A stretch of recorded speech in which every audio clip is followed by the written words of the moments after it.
DJ Event Planner will change the way you manage and run your business. Streamline all of your procedures and software into one easy-to-manage system.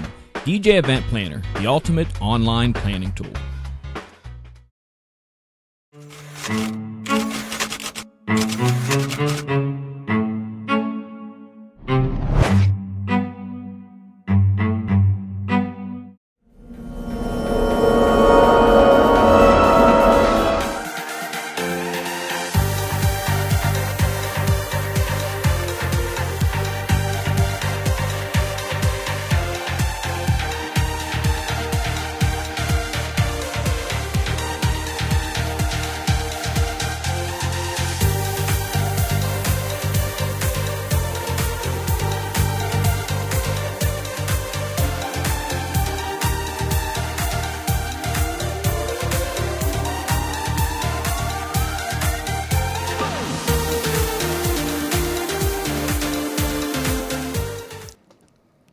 Hey everybody, and welcome out to Monday night, the Hangout. And if you noticed, we are down a member tonight.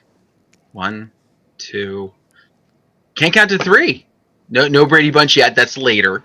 But do want to thank everybody for coming and hanging out with John and I. Shanee's got an important event that she's doing, and she just, unfortunately, traffic-wise, was not going to make it tonight. So we decided we'd have a little bit of fun tonight and do something for you on how you become their favorite DJ. Now, who the "their" is what we're going to be talking about tonight. But John, thank you very much for saying, hey, we're not taking the night off. We're going to be here for them. So really, that's the title for tonight's show, and the topic, we just lured you in. Really what tonight's show is about is Dan's garage sale in his living room. That's right. If you're looking for gear, well, it's really not gear. It's board games, kids' books. If you're looking... Yeah, for those of you that missed my Facebook post earlier tonight or earlier today, my wife and I, we were purging our house of tons of stuff, and we've never really done that. Like, we've done little things, but it was bad. Well, I will say this, like, went from being like this to like this much. So I think we're good for now. Good. Yeah, that's a good job. Boy, oh boy. It's one of those things we all need, especially as you get near the holidays. And get more stuff in like a couple more weeks. Yeah, that's for sure. But no, in all seriousness, though, we do have a great topic tonight.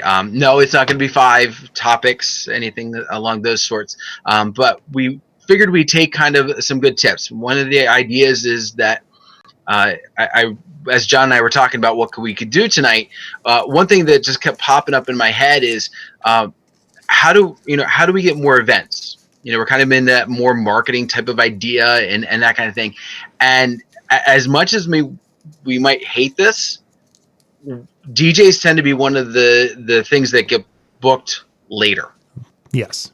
You definitely have venues. Venues is going to be one of your first ones. You might have cakes and flowers and those kind of things. People that are, vendors and people that can do multiple events in a day. But when it comes to the people that can really only do one, I've noticed that photographers, videographers, if there is going to be one, tend to rank higher in that priority list, I guess, for lack of better terms, than DJs. So what are some things that we can do to make them love us so much that as they're meeting with their client, they go, hey, by the way, if you don't have this yet, you need to talk to Dan.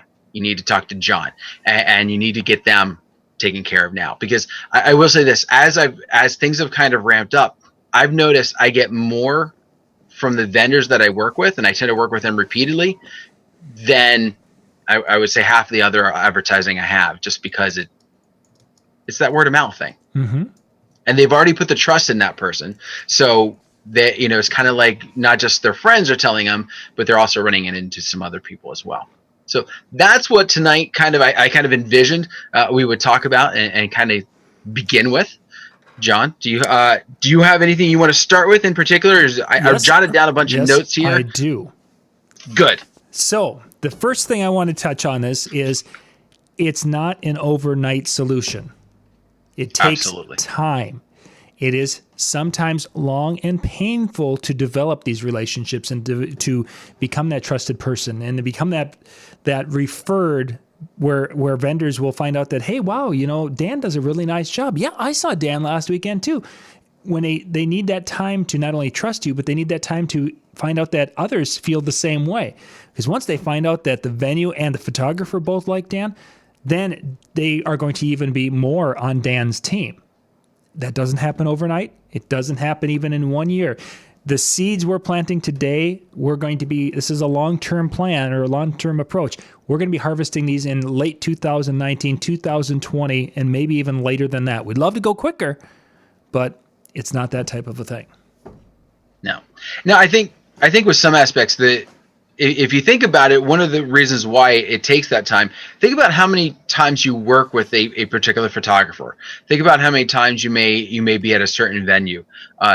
It really becomes that repeated connection that to make sure that you're not a one and done type of person. That they don't see you one time. Oh, that was really great. Was it the crowd or was it the DJ? And seeing you a couple times really kind of reinforces some of those opinions, some of those thoughts. Definitely. So here's one of the things that I wanted to. I kind of broke it up into some different ideas. Venues, photographers, videographers. I don't want to say everybody else, but a lot of the people that are not day of people, I guess we'll say, or people that are going to be there alongside, and officiants was also another one that I wanted to throw in there. But I would say, first off, the one thing that's going to really help you the most is going to be communication. The hands down, I really don't see how you can expect to set yourself apart without talking to them.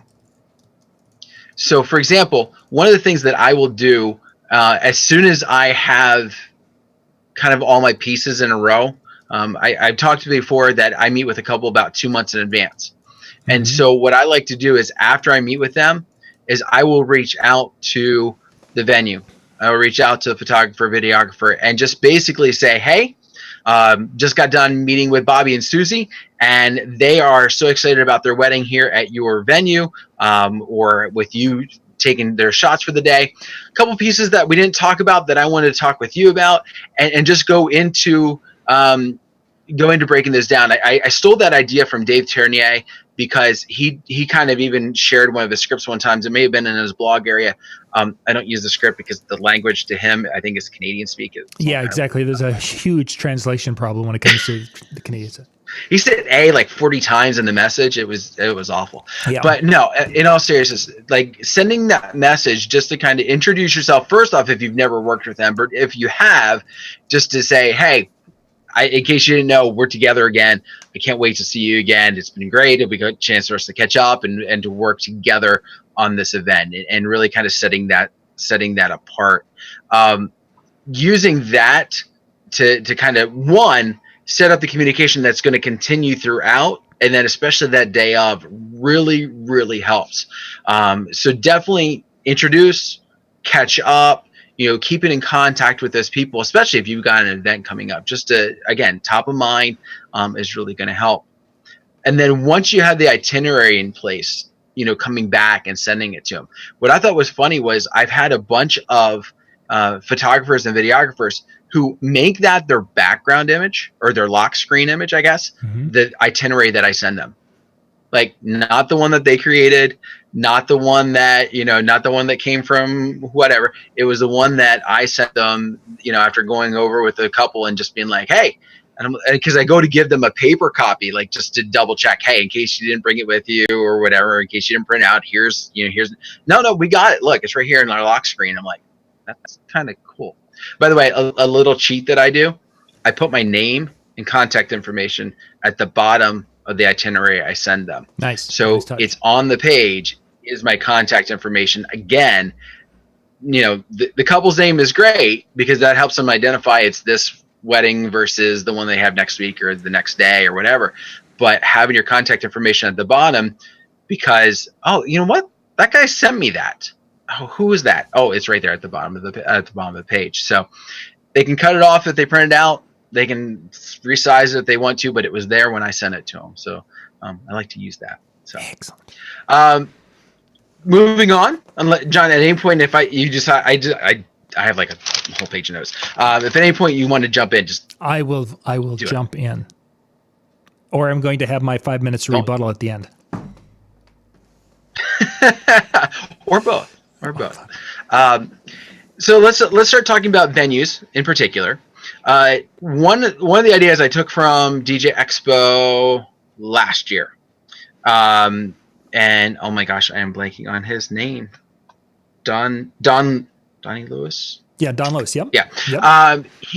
There we go. Thank you. I was like, I know the name. Yep. I can picture him. There we go. So he really took the idea of making sure you're taking pictures of the venues. Yes. With your setup inside. One, you want to be able to do that because, of course, you're going to be posting this on social media. You're going to be tagging the venue. At no point in shape and form, unless you are a, semi-pro photographer on the side type of thing, or you have a really great knack for taking awesome pictures, don't make it look like you're trying to take those awesome pictures. Make it look like it's a good picture that you and anybody and their brother could take, but then tag that venue. Because when it's that average, for lack of a better term, amateur type of picture, and it's making the venue look good, they're more likely to just go, hey, anybody can take this picture and our place looks awesome. Yep. But the idea that I took from him that I thought was great, that I haven't really implemented because of technology, and I was looking for Black Friday, Cyber Monday deals to possibly do this. He takes a 360 shot of the venue with his uplighting and everything in it, puts it into VR, and then when he's meeting with a couple, he basically loads that particular information or brings up that particular venue and says, hey, by the way, this is what our stuff looks like in their venue. Then he also sends that same 360 shot to the venue that oftentimes he says will get put on their website. And of course, whose stuff is inside, but again, his. So when they show it to a couple, about how great their thing is, they also see this particular DJ and this particular equipment. So again, one of those things that can help kind of set you apart and really do that. Another thing, social media, and I'm going to be hitting a lot of social media aspects through this. Hang on, check in Dan. from the venue. Hang on with that, Dan. Let's hit the 360 camera, just a hair bit more. Sure. A couple of years ago, of course, Absolutely. they started coming out. The Theta had theirs, and there were numerous. This is an area, Dan, I think that everyone, when they first got the first one, they're like, oh, the technology, and everyone's going to be doing it. And unfortunately or fortunately, not many people use those cameras. That's still a cool thing that not everyone does. So as you're saying, if you can get those pictures and if you get a decent camera that takes a nice shot, it's still unique and it's still different than a panoramic. There's nothing worse than I'm on Facebook and I see, oh, look, a panoramic picture. And I'm expecting I can maybe go all the way around. No, I'm getting about this much instead of that much. It's like, why bother? But when I can do a 360 and I can look everywhere, that's cool and unusual yet. So for those who are wondering, should I invest in a 360 camera? My recommendation is still that it is applicable and unique enough to do it. Okay. While you're at it, the other thing that I hate about panoramic when I'm trying to do it is they're setting up for their venue. Makes sense. And I go to do the panoramic and somebody keeps walking. Yeah. And then they look like they're about like a fourth of a person. It just obviously it looks like you're doing a panoramic where the 360 it's just a single click, right? It's not don't hold still for like 5 minutes. It's it gets that good picture. So definitely. But going back to what I was saying, a lot of these are going to be social media type of things. I said about checking in from the venue, not during the wedding. As soon as you get there for setup, check in. If you have the bride and groom on Facebook, then obviously you're going to be doing that. But again, that check-in aspect just reminds them who was there, because they're going to be looking back. Hey, who posted about our venue? Who was talking about our venue? And, oh, hey, it was this DJ. And he did a check-in and he has a nice shot of our venue, maybe as they're getting, as it's getting ready, we're all excited. Hey, look how great our place looks. I actually had one venue. I had never worked there. They've probably been open 4 or 5 years now. I had never gotten an opportunity to work there. Had almost back-to-back weddings in October this year. And apparently I must have made an impression on the owner, because out of nowhere, she started sharing my Instagram photos, and it made it into a couple of my photos, which I was like, I'm horrible when it comes to photography. A couple of my photos actually made it into their recap of the year. So I was just like, yeah, it would have been nice if there had been a nice little DC Entertainment tag, but I'll take what I can get. So moving on to photographers. Again, I mentioned about this in the itinerary to them. Make sure you're talking with them, checking in with them. But the day of the event, when you're at the event, check in with them. Even though I've given them an itinerary, one of the things that I will make sure that I do is I'm always following up before I go to click that mic, either myself or I'm sending, one of my guys over. Hey, by the way, make sure that they're ready for this. Maybe there's something that they're going to do that they forgot to tell me. A lot of times that happens. If there's something that's going to stop us from moving into the next thing, it's because, oh, by the way, sunset's going to be happening here in about 3 minutes. So if we go to do the cake now, I can't get this photo that, that Bobby and Susie wanted. So definitely make sure that you're checking in with them. Again, they may know what's happening next, but they may not know exactly when it's happening next.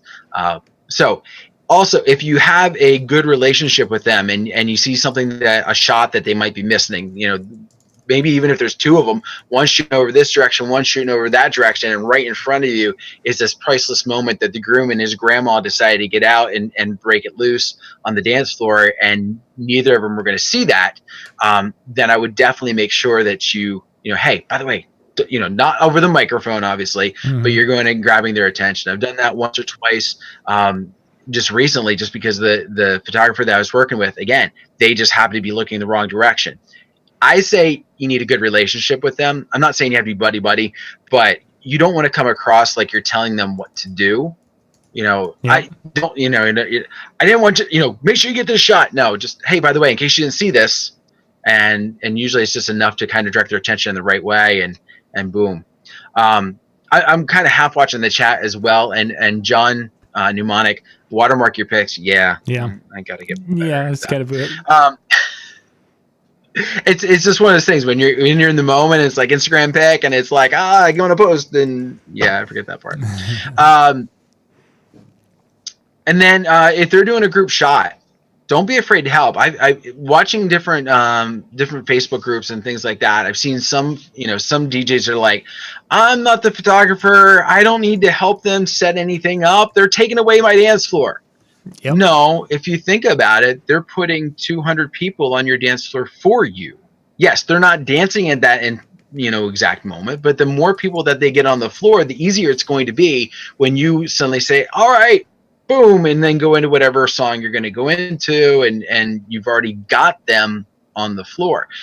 Help them. Help set them up. Help them, if there's a group shots that they're going to need. Help get that piece together so that, again, the more you're doing with them, the easier it's going to be, and the more they're going to like you. Again, this is what it's all about. That you want to be their favorite person, their favorite DJ. Anything you want to add about photographers? One thing we mentioned earlier about taking pictures and such, and that gets to be kind of a gray area or a kind of a fickle area with some photographers. That DJs are up there taking their. This is one of the reasons why I prefer to use my cell phone when taking pictures, and I've gotten pretty good at the phone adjusting the lighting and such with that. But one picture I would take and recommend taking is when a photographer is busy doing their thing, is to sometimes take a really cool picture of the photographer doing their job and catching the audience and such, because that picture then shared with the photographer say, hey, Jane, I got this really cool picture of you in action, and I thought maybe you'd like it. And they'll be like, wow, that's showing me doing my job and me looking really cool, getting that picture that, especially if the bride and groom are in the background of it, and you get that shot over the photographer, the bride and groom, and they're all looking like they're doing, it works really quite well. So just a thought with photographers, don't be afraid to take a picture of them working if it's something that makes them look really good. Yeah, true. And you think about it, you want them to take pictures of you working. So precisely, return the favor. I like that. That's something I hadn't even thought about. But when I think about some shots that I've seen on their websites or on their Facebook posts, it's kind of that background shot that usually it was a second shooter that took it, but that's cool. Yeah. Moving on to videographers, simply put, basically all the same stuff that you were talking about, or the same stuff that I addressed with photographers. You definitely want to make sure you're doing. But then I would say make sure you have an audio out of your board that you're willing to hand over. I've seen people fighting it like, no, nobody's plugging into my board. Yep. Okay, but why are you making it more difficult? Like, why are you fighting it? Now, I will say I use my record out for my own recording. Mm-hmm. So when I have a videographer, I offer them the out of my speaker, and so it might not be as clean as they might be wanting, but it's a heck of a lot better than the picture I saw the other day, where it was a wireless mic on a tripod stuck right in front of the speaker so the videographer could pick up the audio. Yeah. Like, that's what they set up. The look, the sound, the what on earth, first off, were they thinking? But and that particular DJ was saying, listen, I have an audio out. I offered it. The videographer turned me down. Like, that was their, that's, the deal there. And obviously some videographers could turn down your audio out, I guess, for the microphone on a tripod. But definitely giving something to help out. And then here's another thing that I wasn't not as aware of, and this actually goes to photographers as well as videographers. Be aware of where they are when you're on the mic. Yep. Now, first off, if you take some good MC classes, you understand that you should have a couple places within the room that you talk from, and that's kind of like your point. So when you're on the microphone, people know where to look Mm-hmm. to see you. However, if you are kind of setting that up, or you happen to move for whatever reason, be aware of where they're shooting from so that you're not in the picture that you're not supposed to be in. For example, I was doing an event, I was doing a wedding, I was in the middle of the dance floor, I got everybody's attention, I had people on this side, people on this side, and the bride and groom coming towards me. The photographer was kind of in over my back left shoulder. So after I did my welcome, I started to do my introductions, and I realized that as I moved back to kind of allow the bride and groom to come in, I ended up walking almost directly at the photographer. So here is this guy who in the middle of the dance floor isn't taking up as much space, but as he gets closer to the camera is blocking the view. And they quick kind of said, hey, move to the right. And as soon as I realized where they were, I was like, oh, okay, makes complete sense. However, be aware of where they're at, where they're shooting from. If they want you in the shot, they're going to get you in the shot. Not being in the shots they don't want you in is going to help. So I'm going to skip over the florist and cake. I'll come back to them. Officiants. My personal philosophy when it comes to ceremonies is to be sound support. Sure. I lend my expertise. I'm helping out, but I'm not the MC at the wedding. I'm not the master of ceremonies at the wedding. It's the officiant who's guiding, directing, and leading everything. I'm the sound guy, mm-hmm. For lack of better terms. I make sure that everybody's mic'd good, looks good, from that standpoint. But that's where my philosophy on that goes. So I work as much as I can with the officiants. I reach out again. They're another one of the people that I reach out ahead of time to introduce myself, and then I actually ask them if they're willing to share their script. Some people do, some people don't. I said, even if you don't give me your script, if you can give me the program, yep. so that I can make cues of your beginning statements, your end statements within that section, so I know as we're going from section to section. A lot of them are great. Here's an audio tip that I do.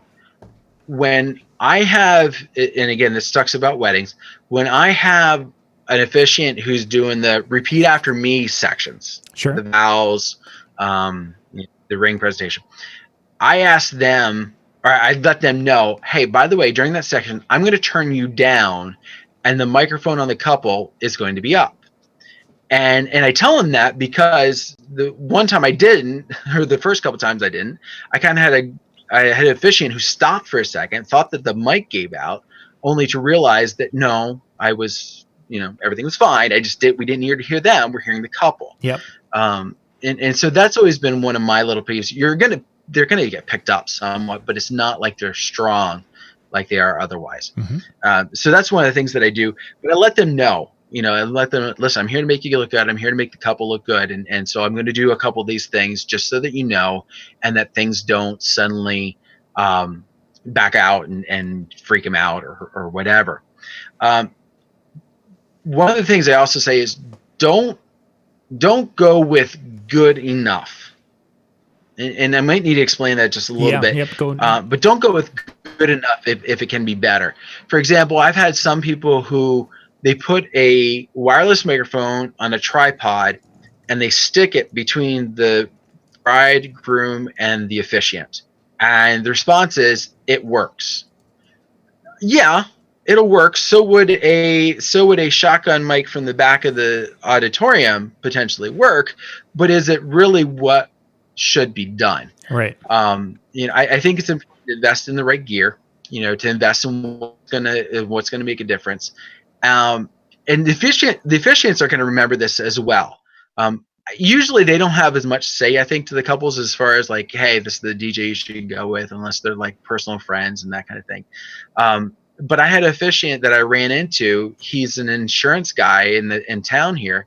I ran into him. I'm like, I know you from somewhere. And he's like, I was thinking the same thing. And I mentioned that, I was like, I also do weddings. And he goes, that's it. He's like, we worked together. He's like, and he knew it even before I did. That he's like, he knew I was a DJ for different weddings, and that just kind of, we continued our conversation, and that led to that. But being their favorite person can be very helpful, because again, you want to make things smooth for the ceremony. That helps set the tone for what's going to happen later. If it's a rough ceremony, for whatever happens to be the reason, it can make things kind of a little weird when it gets to you. So helping them out, definitely with that mic, get the proper tools, get the proper equipment, so that you are doing what you need to do, not just what you could do or might be doing. So, one other thing, I record the ceremony also. Now, one of the things within that idea, I record basically before, once the processional starts, and I record it until the recessional ends, and I do all that so that I'm not stopping or anything along those lines. I don't have a board set up to where I can only record the microphone, so I get everything. Okay. But I record that ceremony, and then I trim it down so it's just beginning to end, the proper stuff, and I send that to the officiant. Think about this. How many times do they really have a recording of them doing a ceremony? Good point. They might not share it, but it could be something they could use to critique themselves, just to have that extra, hey, let me listen back, or, just for their own, enjoyment, if you will, to see how they went about doing their ceremony. Or again, if they have that personal connection with the bride and groom, they get to hear their vows, and kind of reflect back on that as well. So I definitely encourage you recording the ceremony, sending it off to the officiant, obviously sending off to the couple too, is important, but giving it to the officiant so that they have something to kind of, for their own purpose, I think it is great. And you take the audio and you put that on a cassette tape, don't you? What was that? You take the audio and you put that on a cassette tape, don't you? No, I prefer to put on a mini disc. I figure not too many people are using cassette anymore. I think they've upped to mini disc now. Mini disc, nice. Yeah. Plus, it's smaller. It's a little bit. You can pop it in a regular envelope and send it off. Yeah, less postage. Good thinking. See, that's why he's the smart one. Yeah. Oh my goodness! All right. Florist, cake, and pretty much everybody that is not going to be at your venue where you possibly could get a picture of them doing their thing. Tag. I can't say, should I say tag like 12 more times? You could. Make sure you're tagging them on social media. Find out who they are. To be honest with you, for the longest time, I didn't ask. I just was like, all right, who, I'm gonna blog. I'm gonna talk about the venue. I'm gonna talk about the photographers. Oh, somebody might want to know who those flowers are from. Somebody might want to know who's the cake person in town. If they start seeing the same cake company showing up on your social media and this person's, or even just yours a bunch of times, they're going to kind of start to recognize that this person has some legitimacy if they keep doing events. So definitely want to make sure you're tagging them. And if they don't have a social media presence, even just listing them in yours so that you can have that. But obviously, if you're tagging them, it pops up on their feed. Oh, by the way, so-and-so was at my wedding, or whatever. And so I think that becomes another key element to helping make sure that you become their favorite. And again, if you haven't kind of picked up on these, a lot of the tips in here are things that some of you may be doing like every weekend. Yep. But if you're not, it's all about making things easier and helpful to them. I can't, it drives me nuts when I'm looking at Facebook groups and I see people talking about, I don't need to do that. That's not my job. Yep. That's not, I agree. It's not your job, but do you want to be remembered as the person who only did your job, or do you want to be remembered as the person who went out of their way to help them and be friendly and be just a good colleague for the day? Yep. And as John said at the very beginning of this whole thing, it's not going to suddenly get you an event tomorrow. It's not going to get you one next week. Although I will say this. I say, we say it takes time. I worked at a venue that I'd never been at. It was a barn wedding. And that was Saturday. And on Wednesday, I got a call from a bride who said, I heard you were at the venue this past weekend. I heard you were great. I want to talk to you about my wedding. Nice. Okay. So it can it can have some of those effects, but to realistically be effective, it's going to take some time. You've got to consistently do this with everyone for that word to get out that you're consistently a nice person. Mm-hmm. So that was my notes. Yeah. In the midst of cleaning and everything today, that was what I say. Be a nice person.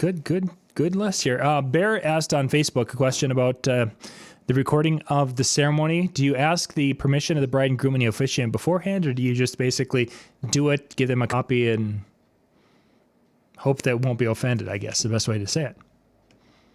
Uh-oh. Oh. Hello? Oh, is our internet unstable? Am I back?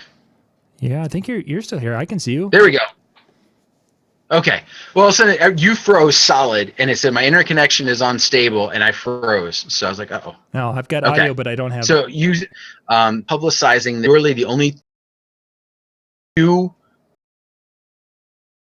and people lost. I stopped counting to 3. No, I know. It is. Okay, there we go. Shut that off. But no, I don't ask. I think if I was publicizing it anywhere or was going to share it with, like, for example, if I wanted to share it with the venue or something like that, you're now involving other people that were not privy to everything. Mm-hmm. The same as you are with obviously the officiant and the couple. So yeah, and I think that's one of those severely private moments. And generally, I like to kind of decide on sharing of information, what have you, on how private it is. And ceremony, incredibly private. There's other times where you can take a picture of them different times and share those comfortably. And there's times where I wouldn't share a video, such as of a connection anymore. It must have they've been working on it all day. So, well, gang, if you guys can hear us, I don't know if any of you can. I think we're down, but we're going to wrap things up and we'll have to catch you tomorrow night. Because I think, oh wait, we might have come back. Dan, I think we came back. Are you still with me, Dan? I am. Okay, there you go. Yep, well, you have audio. Guess who's back? Back again. Okay, so. See, I debated on going to Justin Timberlake's "Sexy Back." Yeah, you could. Because it was you and I. If Shani was here, we could have gotten away with it. Pretty much. But instead, so I'm just refreshing the video. So if this is working, you guys will be able to see us in a second. There we are. Okay, so we're back. There we are. So we're back. Okay, so okay. Did it crap out again? I don't know if it did. Well, that's saying it's not, so we'll go with it. So, Dan, I think to boil things down with everything that you spelled out so eloquently in your breakdown of doing things is really the idea of looking for opportunities to serve others and make their lives so much easier is really the biggest thing I was taking away as you're talking about doing this and helping these and getting information to this person and communication and all these things. It's really that serving of others and going into everything with that servant heart, as opposed to, what can you people do for me? Turning the script around and what can I do for you?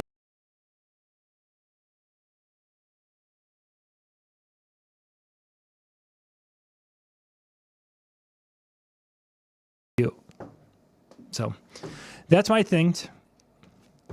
It takes time. And what can I do for you? See, we didn't have to do a 30-minute show. We could just tell you'd say that and we would have been done. Yeah, that's about it. So let's wrap it up, and we'll have to come back tomorrow night and try it again. All right. Well, guys and girls and everybody who decided to tune in, whether you tuned in live or whether you tuned in afterwards, thank you very much for taking time out of your schedule to be able to check us out. Again, we love what we do, and we couldn't do it, obviously, if it wasn't for you. If any of you have more questions about what we talked about tonight, want to dive into it deeper, I'd be more than happy to share anything with you. Feel free to reach out to me, Facebook, Instagram, any of the sort. I'd love to talk with you more. But with that, we've got to end it because YouTube just doesn't like us tonight. So thank you very much. Everybody have a good one. See you next time. Bye-bye.